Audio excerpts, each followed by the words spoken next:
Good. Just make sure I turn this off. Yeah. Okay. We're good? Okay.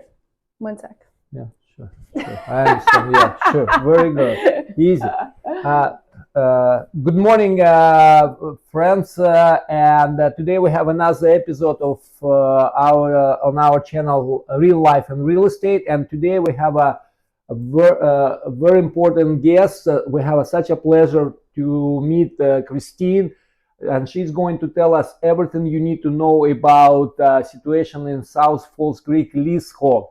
Not because she sold and bought many units here for over many years, and made a lot of happy clients, but also because she was born and raised here. Am I right? That's right. Yeah.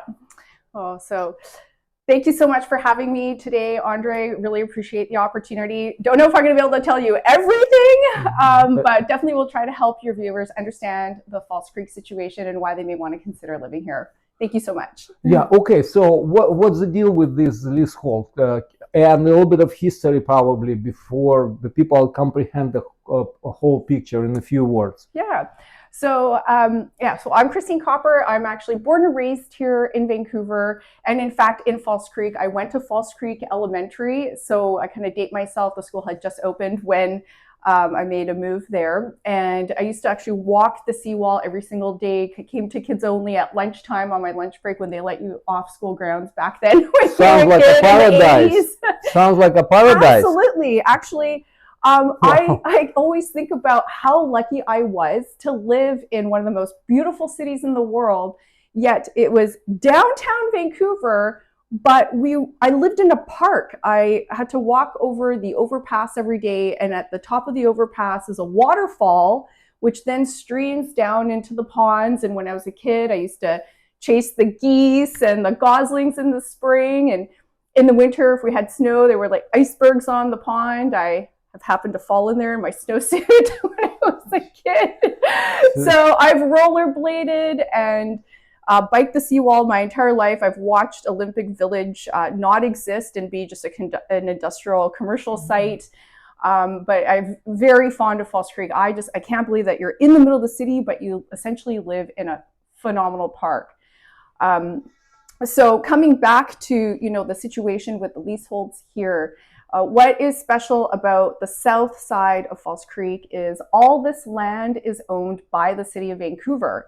And City of Vancouver. That's right. It's City of Vancouver. Not an Indian band. No, nobody else. No, that's right. Okay. So it's very important to distinguish the difference between when people hear leasehold. It could be private. It could be Indian bands.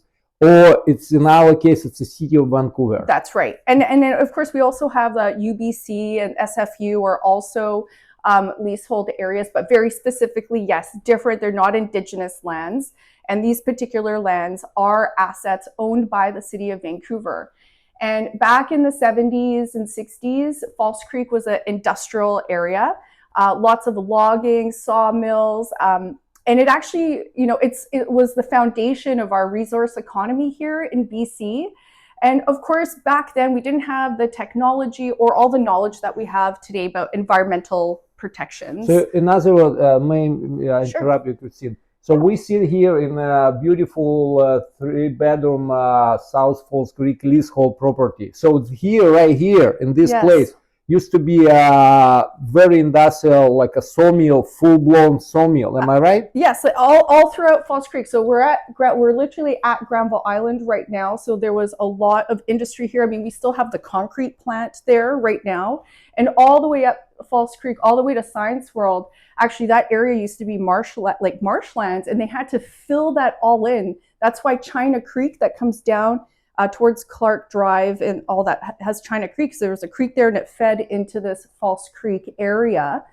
But it was heavily industrialized back then. So it was a bit of a environmental disaster, so to speak. From environmental disaster to kids' paradise. That's right, absolutely. So one of the best things that happened was Expo 86. And the city needed to clean it up, but also had a vision. Actually, we go back a little bit further into the 70s. The city had a vision that they really wanted to protect this area and keep it as a asset for the people, keep it parks, and create a diverse place to live with all different incomes. And so they decided to retain this land.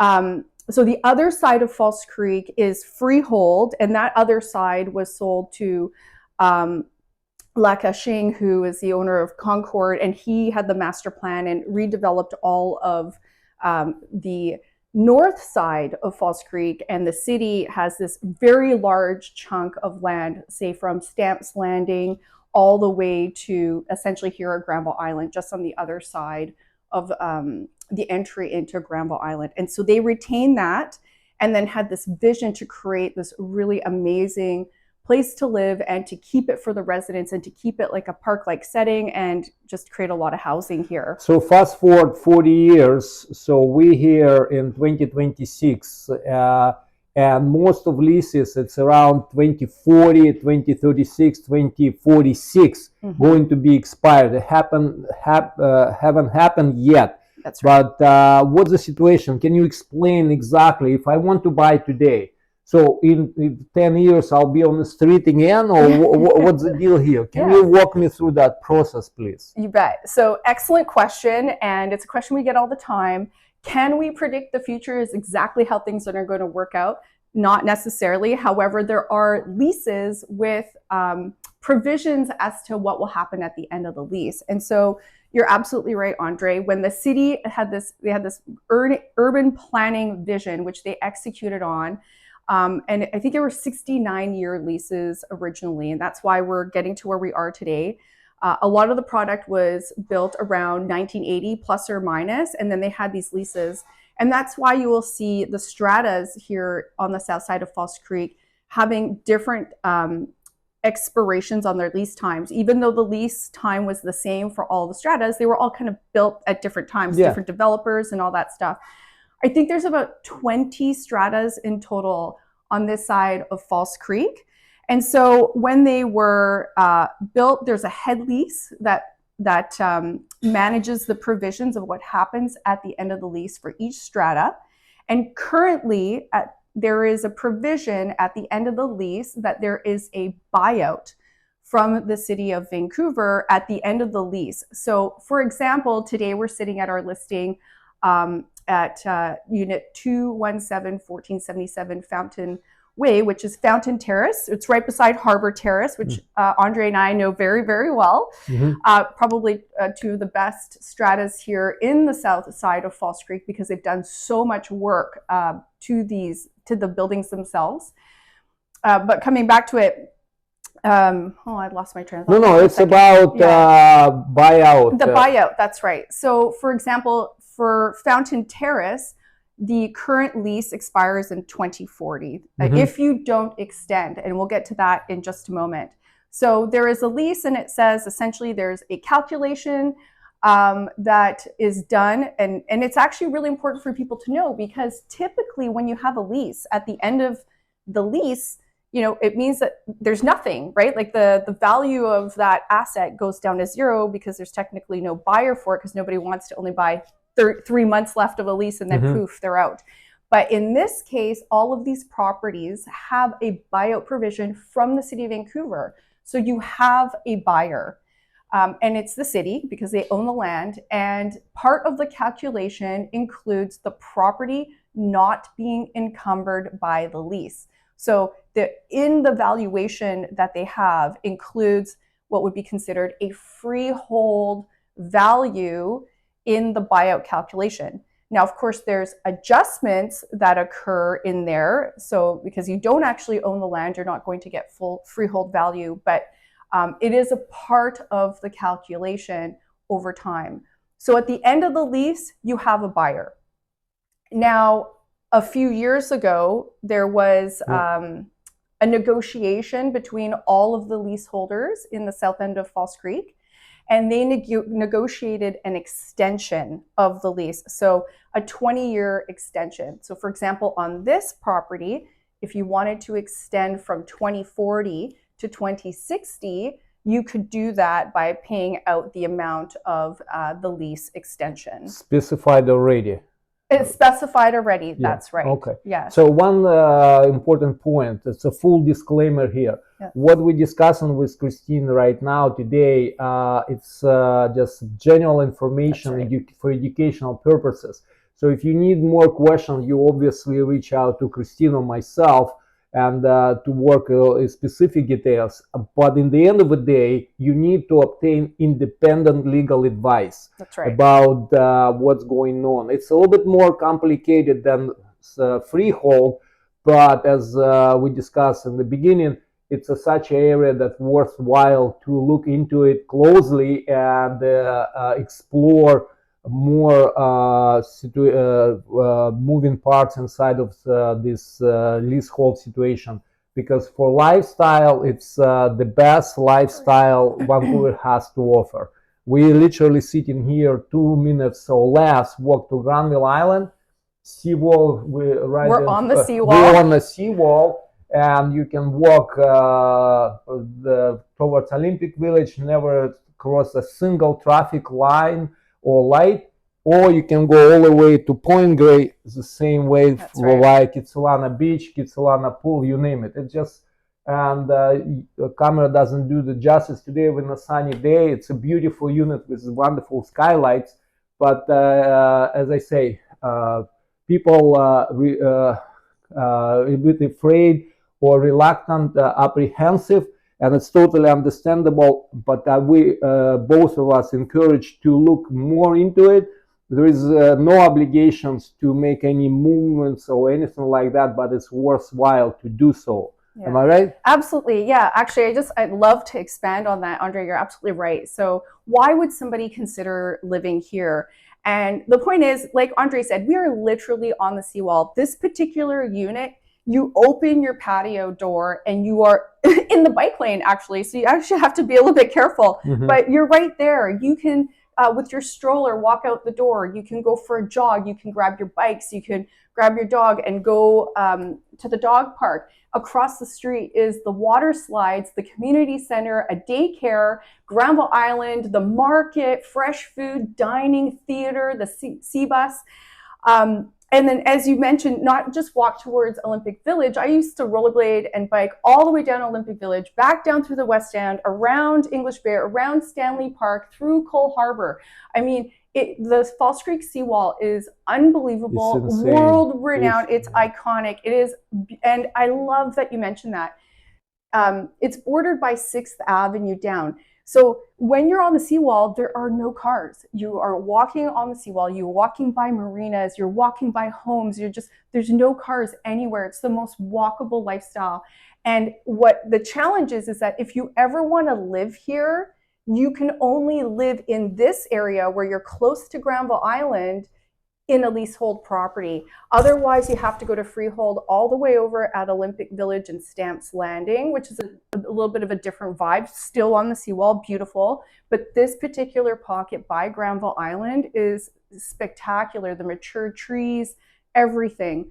Hopefully and then it stays over here, the same way. Exactly. And then on the other side of Granville Island, there's one of the most beautiful leaseholds is the lagoons, right? You probably may have walked by it. They're right on the seawall with their own lagoons and the ocean front. And then after that, there's just one other, there's one freehold property back there, and then another large freehold property, which is at Harbor Cove, and then the Burrard Street Bridge, and then you have the Sanok development that's coming in. So, the only way to live here, either you could potentially live in a rental at Sanok, you could purchase one of the freehold stratas, only 2 freehold stratas, otherwise to be between here and Stamps Landing on the seawall, not downtown in Yaletown, at the street level there. To be here, you have to be in a leasehold property. And it's pretty incredible because if you take a look at the price discrepancy of maybe living on the waterfront side of Yaletown versus being over here, there's a significant difference. And so for anybody that's thinking about, for example, downsizing and wanting to live in a peaceful area, when you think about Vancouver, there's so much construction. We have a big push for developing out the city and creating more housing. And this is one of the few places that's fully developed, and there isn't going to be a high rise here for a long time.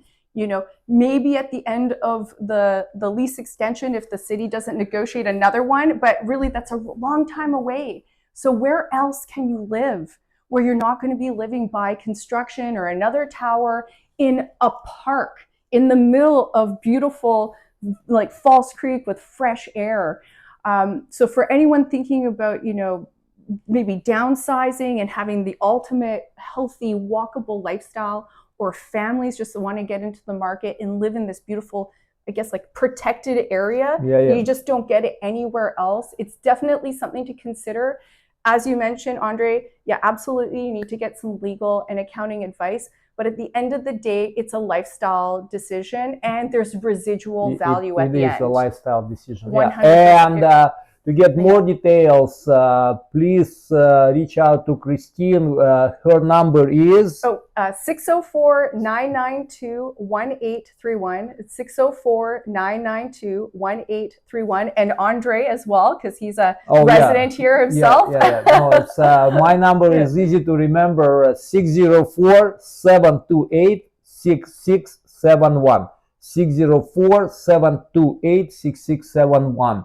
So please contact Christine on her number or myself, both of us, and compare notes if you like. It's another smart way to do it, and listen to one person what he has to say, and then another one, and compare notes.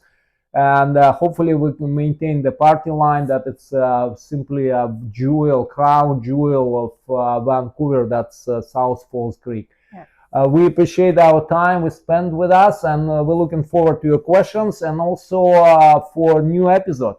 Thank you very much. Yeah, thank you so much, and thank you so much, Andre. Look forward to seeing you soon. Appreciate Take care. it. Thank Look forward to hearing from you. Bye-bye. Bye-bye.